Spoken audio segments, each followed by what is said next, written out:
Bonjour à chacun, bonjour à chacune. Ouais, bonjour à tous ceux qui suivent le PIS, toutes les communautés qu'on connaît et qu'on Tous les connaît pas. liquidiens et tous les liquidiennes. Voilà, c'est ça, les liquidiennes. Alors, juste cette vidéo, on va essayer de tenir en moins de 6 minutes. Donc la semaine dernière, j'ai annoncé qu'on proposait, je dirais, des nouveaux événements qui seront ce qu'on a appelé les journées de la paix, qu'on va proposer régulièrement sur l'année. On n'a pas encore le timing, mais voilà. En tout cas, on a posé la première date. Alors ce qu'on sait, c'est que ce sont des journées qui tiennent entre 9h et 18h, heure de Paris. C'est ouvert à tous les publics. C'est ouvert aussi à ceux qui n'ont jamais pratiqué de PIS. Oui. Donc ce sont des journées qui sont complètes de pratique, qui se vivent dans le silence, uniquement dans la voix qui guide, avec une alternance entre les PIS et les YOPIS à peu près toutes les heures, grossièrement. À peu près, oui. Avec une interruption le midi, une petite pause le matin en courant de matinée, une petite pause en courant d'après-midi. Donc c'est à peu près 7h30, grossièrement 7h30 de pratique dans la journée, grossièrement. Alors ce sont des journées qui ont lieu dans le silence, qui sont des alternances, avec une pause de midi d'à peu près 1 heure. Et le premier sujet qu'on propose, qui pour nous est le sujet qui, quelque part, nous impacte le plus au quotidien, qui est le relationnel. Voilà, le relationnel. Ça veut dire que tout type de relation, hein, à la fois la relation qu'on peut avoir dans notre couple, la relation avec nos enfants, avec nos parents, avec notre employeur, nos employés, nos animaux, nos collègues, peut-être les amis, on passera dedans aussi, hein, le rapport qu'on a à notre corps aussi, ce qui est une relation, à la santé, à la santé. Le rapport qu'on peut peut-être avoir avec nos voisins, etc. Tu l'as peut-être cité, je sais pas. Oui, le rapport qu'on peut peut-être aussi avoir avec nos émotions. Et puis le rapport qu'on a avec nous-mêmes. Hein, ça, on ne va pas l'oublier, parce que c'est important. Donc toutes les pratiques sont enregistrées. Elles sont mises à disposition sur une plateforme, j'imagine. Ça sera mis à disposition donc sur pisevolution.podia.com.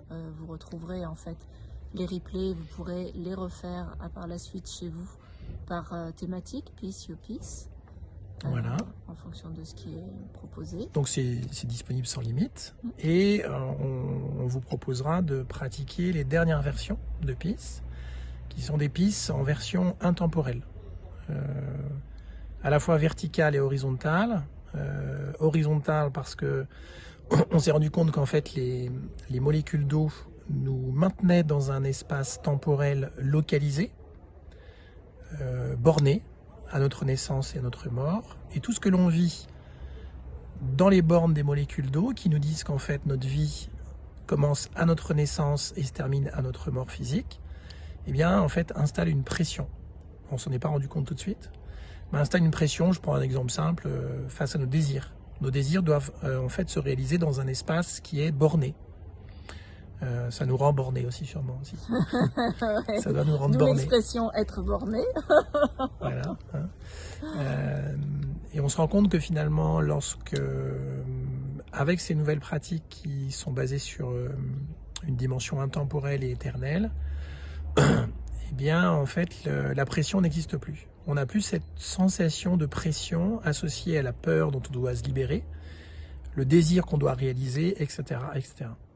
Alors le relationnel, c'est bardé de ça, les désirs qu'on peut avoir dans la relation, tout ce qu'on attend de la relation, ce qu'on attend de notre comportement, ce qu'on attend du comportement de l'autre, etc., etc.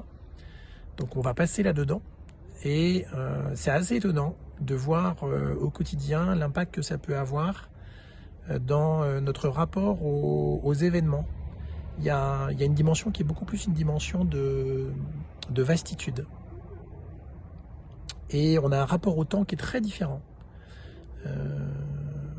On peut par exemple, comme c'est le cas pour nous actuellement, se mettre plus en lien avec le rythme de la nature. Quelque chose qui est beaucoup plus synchronisé avec un rythme naturel. Hein.